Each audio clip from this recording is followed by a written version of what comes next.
Hello, and welcome to Gnostications.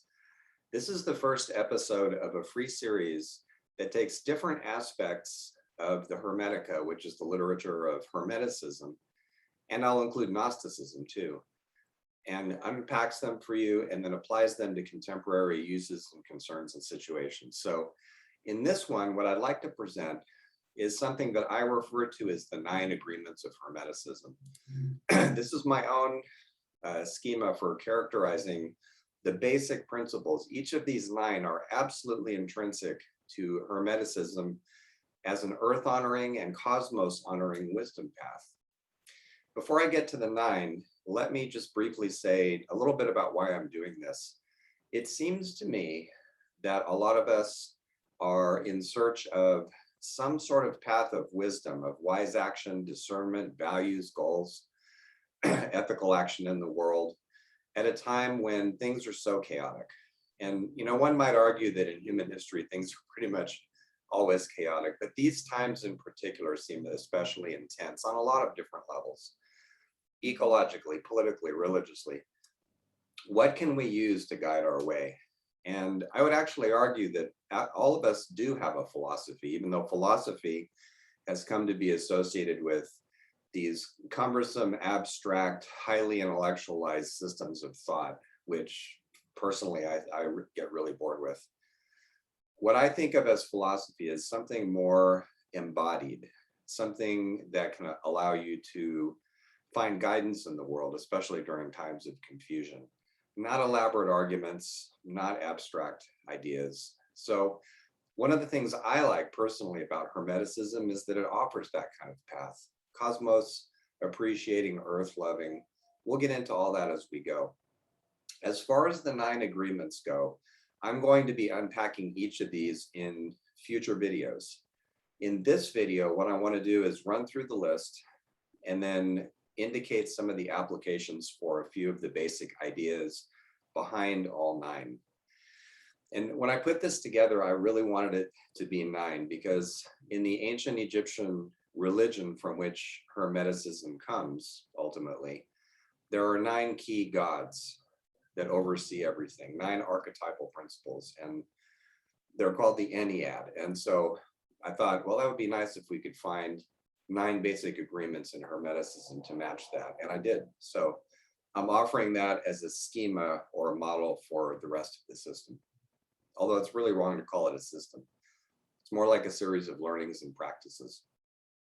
So let's have the 9. So first off, there's a term that Hermetics used for what we could think of as the divine, the sacred dimension of existence. And they called it big mind. They also called it big mystery and other names too. So key agreement number 1, big mind, the supreme creative principle of the cosmos, operates beyond gender, concept, and image. It's ultimately mysterious. Agreement number 2, we can participate directly and experientially in the presence of this mystery with a capital M, at the heart of all, by becoming fully human through our powers of creativity, contemplation or gnosis, conversation, and ethical action in the world. It's agreement 2. Agreement 3, creation never ends. The cosmos continues to evolve, as do we. Number 4, everything that is lives, animate and ensouled and symbolic. Number 5, what is the law of the cosmos is unity in diversity. The law of the cosmos is unity in diversity. The one and the many, not or, the one and the many. Number 6, what is above is in sympathy with what is below, and the same with inner and outer. This has been referred to as correspondences, sympathies. It goes back to the Egyptian idea of Heka, which is the web of influences that bind everything together in the cosmos. Number 7, becoming fully human includes studying and appreciating the world of nature. That's something that Hermeticism has always supported. Number 8, knowledge that is only mental serves demons. If you want to know more about that one, and I will be talking about that in a later video, pick up Mary Shelley's Frankenstein. Knowledge that is only mental serves demons.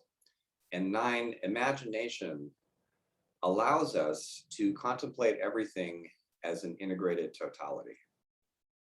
As the Corpus Hermeticum puts it, imagination is nothing but beginning. Now, in terms of application and where we can go with this list, it raises a couple of times the issue of human maturity, fullness. It goes by different names in both the Hermetica and also its Gnostic counterpart or budding off. I look at Gnosticism, as many scholars do, as an expression of Hermeticism, although Hermeticism is older than it. The Gnostics in their tales talk about the true human being. In one of the tales, Jesus actually tells Peter who asks him, what is sin? And Jesus basically says it's when we deviate from the true human path. The Gnostic Jesus is different in some ways from the one that a lot of us grew up hearing about in Sunday school. He's more of a magus figure, more of a magician or a wizard or a prophet. So one application of these 9 agreements of Hermeticism is that they raise the question of what is maturity? What is human maturity? I was reading the news not long ago and a few days ago, and a story that came up sounded like stories I've been reading in the news all my life.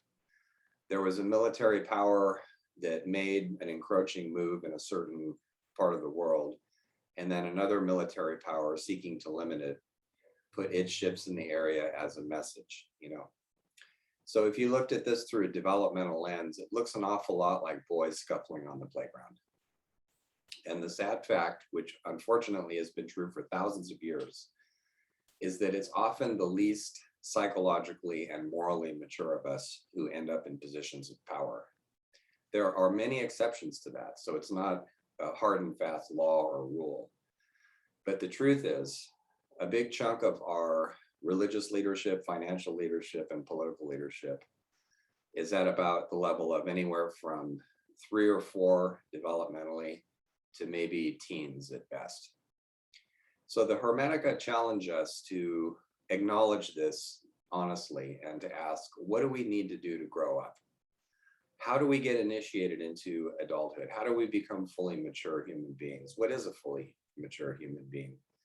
So we'll deal with that in later videos. But for now, think about it in terms of being whole, being integrated, having access to everything that you are instead of clinging to some kind of a narrow ideology that limits your sense of yourself.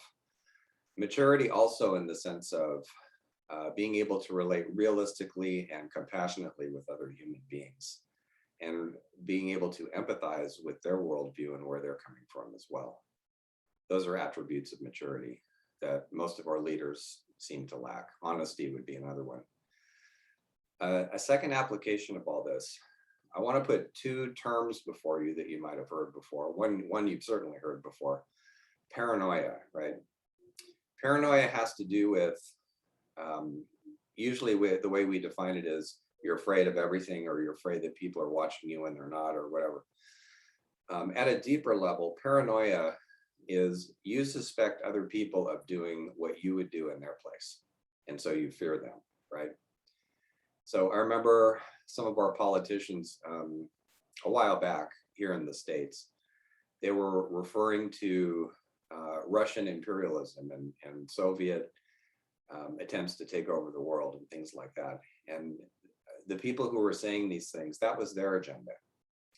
So there's a strong projective element, to use a psychological term, in paranoia.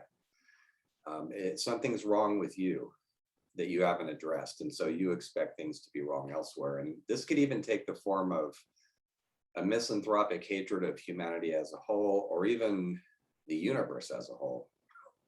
The Gnostics have sometimes been accused of that, although I think that's a too literal reading of most of the mythology that they left us. They even say in their own writings they don't intend to be taken literally. So we have to be careful with that. But so that's a little bit about paranoia.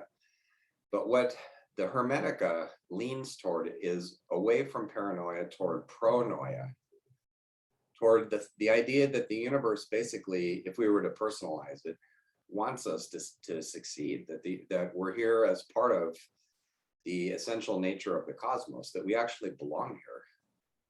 There's an anthologist named R. Kelly who pulled together a number of writings that were really beautiful some years ago, and he put it all together in a book called The Home Planet with stunningly beautiful pictures of Earth and the moon, accompanied by the writings that he collected from astronauts who had actually been out there and been transformed by their experience. And in the introduction to that book, Kelly actually says that the impetus for it came when he was out walking under the stars.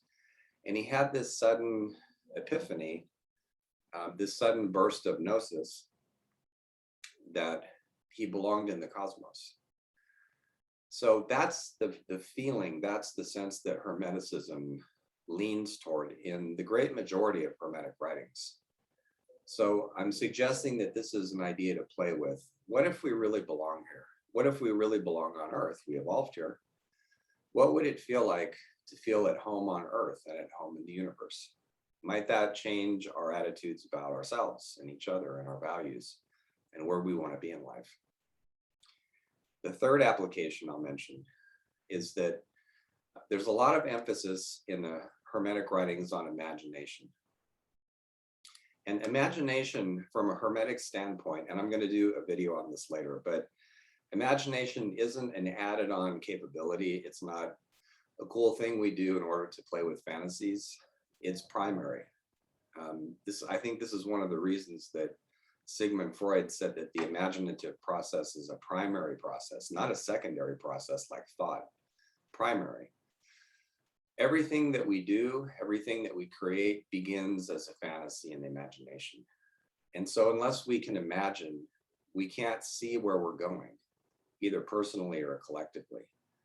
And one of the things I hope comes from this free series is encouragement to dream with one another toward the kinds of futures and communities that would actually delight us to live in.